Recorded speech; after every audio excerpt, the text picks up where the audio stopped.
Fala aí pessoal, tudo bem? Eu sou o André Lucena, sejam todos bem-vindos ao Resenha do Lucena para falar sobre a eliminação do Flamengo na Libertadores. Nas oitavas de final, quem diria que o atual campeão da América e também campeão brasileiro, né? Coisa que só o Santos de Pelé tinha conseguido na década de 60, o Flamengo, com este mesmo elenco, conseguiu na temporada passada.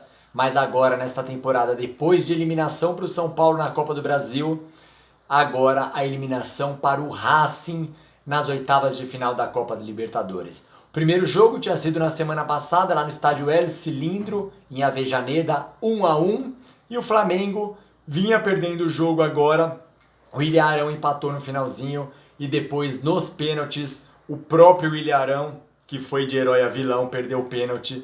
E com isso, o time do técnico Rogério Ceni está eliminado nas oitavas de final para esse Racing, que começou muito mal a temporada, né? Depois de todo aquele período no futebol argentino completamente parado por conta da pandemia do novo coronavírus, aqui no Brasil, o futebol voltou muito antes. O próprio Flamengo foi o primeiro time a voltar no Campeonato Carioca, mas lá na Argentina ficou tudo parado. O Racing voltou, fez os jogos da Libertadores, se classificou para as oitavas, mas no Campeonato Argentino apenas 5 partidas e só venceu um jogo, que foi no último final de semana contra o Unión Santa Fé.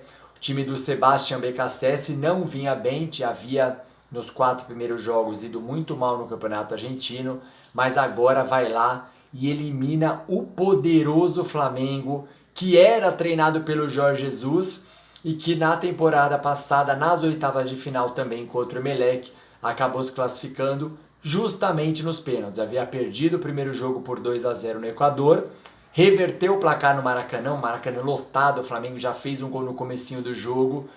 Até eu quero saber a opinião de vocês, se a torcida faz muita falta, né, para esse time do Flamengo. A gente sabe que não há perspectiva de volta da torcida nos estádios aqui do futebol brasileiro, da América do Sul.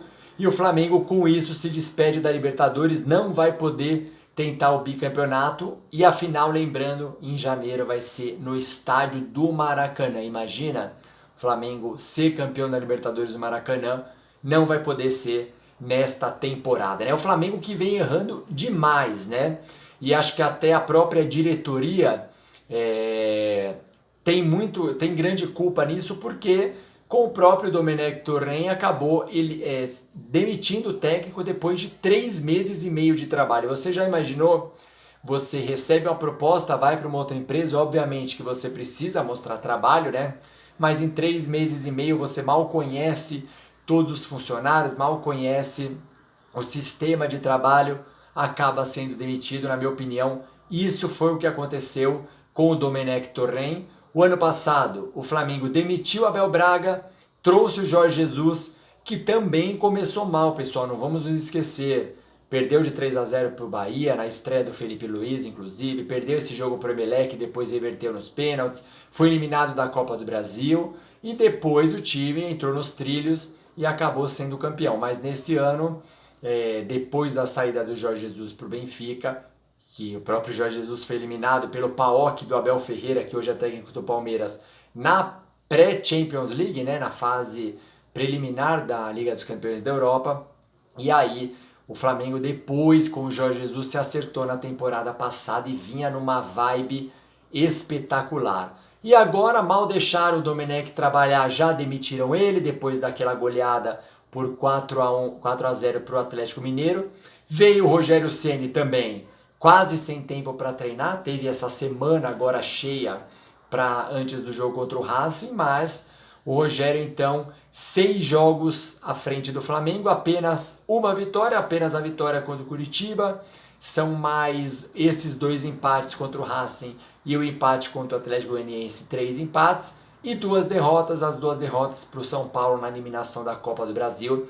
Obviamente que é muito pouco tempo também para a gente avaliar aí o trabalho do Rogério Ceni, mas a gente sabe que ele chegando no Flamengo, com essas 2 eliminações, a pressão vai ser grande. Na realidade, na minha opinião, quero saber de vocês, quem chegasse para o lugar do Jorge Jesus Como eu disse, pelo fato do Flamengo ter conquistado o Brasileiro e a Libertadores, coisa que só o Santos do Pelé conseguiu na década de 60, quem chegasse ia sofrer uma pressão absurda.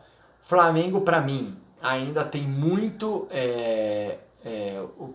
a confiança do time tem que ser elevada porque o time ainda tem um caminho pela frente. Eu acho que tem tudo para conquistar o Campeonato Brasileiro. Eu mantenho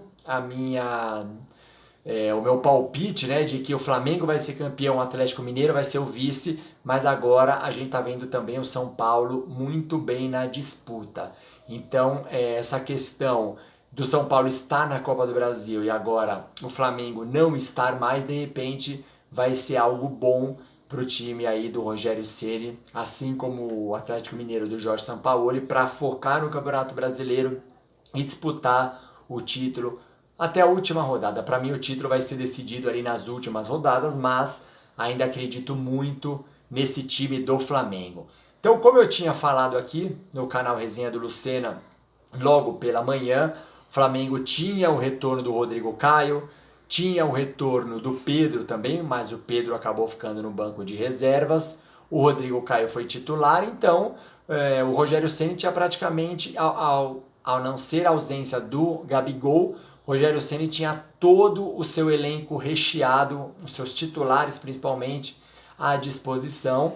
O Diego Costa, o Diego Alves no gol, o Isla na direita, o Gustavo Henrique, que foi escolhido para jogar ao lado do Rodrigo Caio, que voltou, já que o Tuller foi expulso no jogo na Argentina por uma falta muito, muito dura, veio com o pé por cima, o Felipe Luiz, tinha Arão, tinha Gerson, Arrascaeta, Everton Ribeiro, Bruno Henrique, e só faltou o Gabigol, começou com o Vitinho, depois acabou entrando o Pedro.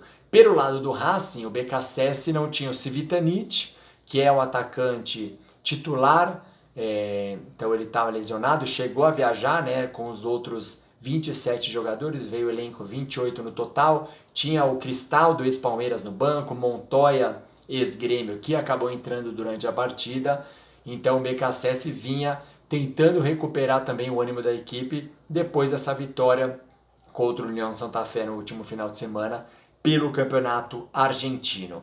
E aí, se nós pegarmos quem foi entrando também, né, o Mena foi muito bem, o Mena lateral esquerdo, ex-São Paulo, ex-Santos, ex-Sport, nas duas partidas foi muito bem pelo Racing, e o Flamengo, por outro lado, vem sofrendo gols em vários jogos consecutivos.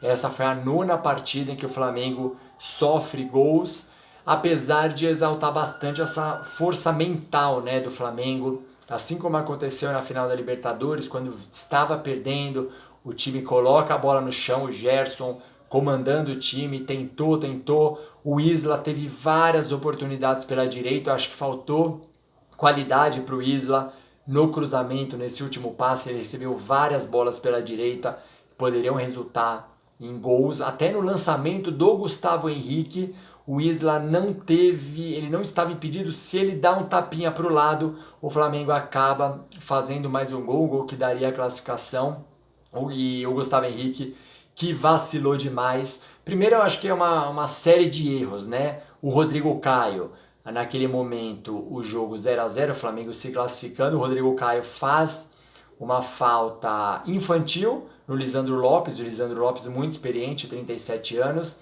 faz a falta infantil, toma o segundo amarelo, é expulso do jogo e aí acaba prejudicando o Flamengo, que logo na sequência toma o gol. O Sigali estava impedido, o Gustavo Henrique acompanha o Lisandro Lopes, ele falha, obviamente, ele acaba, até no Twitter falaram para mim que ele deu uma assistência, ele acaba deixando a bola para trás, mas ninguém marca o Sigali, todo mundo do Flamengo parou, ninguém foi marcar a segunda bola e por isso o Racing fez o gol. Esta força mental do Flamengo fez o time tentar construir as jogadas, não se desesperar, e sai o gol do Ilharão, também com o Rogério Ceni muito arrojado, né? Tirou o Gustavo Henrique, deixou só o Ilharão, um volante como zagueiro, naquele momento foi colocando o time para frente e foi presenteado com o gol do Ilharão, mas aí nos pênaltis o Arão bateu muito, muito mal, ele olha para o canto, bate de peito de pé, no meio do gol, a meia altura, tudo que no manual de um cobrador de pênaltis não é bom, então por isso o Flamengo está eliminado da Libertadores. O caminho a se seguir, bom, antes de mais nada, que não demitam o Rogério Ceni, mesmo que o time venha a ter tropeços aí no Campeonato Brasileiro. O time do Flamengo é espetacular, o time titular, tem um ótimo banco de reservas, tem essa molecada da base que já mostrou que tem muito talento, então o Flamengo tá no caminho certo, né? Assim como quando tomou aquele 5-0 do Del Valle, eu falei, não está tudo perdido, eu acho que o Flamengo ainda vai ficar nesse caminho de disputar títulos e tem tudo para brigar até a última rodada, com certeza, pelo Campeonato Brasileiro. Como eu disse, eu acho que o Mengão ainda leva o brasileiro nesta temporada. Mas eu quero saber a opinião de vocês. Comenta aqui embaixo, se curtiu o vídeo, dá o like, inscreva-se no canal e ative o sininho para receber todas as notificações do Resenha do Lucena, beleza? Valeu aqui, são todos os times, não é nenhuma provocação, eu sempre vou trocando os times, eu boto certo o meu time da Várzea, o América de Cali da Colômbia, o Fluminense, o Grêmio, eu boto o CSA aqui, hoje tem o Liverpool, o Fluminense, não é nenhuma provocação para a torcida do Flamengo, é o meu cenário aqui mesmo que eu vou colocando camisetas de todos os times do Brasil e do mundo. Grande abraço a todos, um excelente restinho de semana aí, grande abraço, até mais.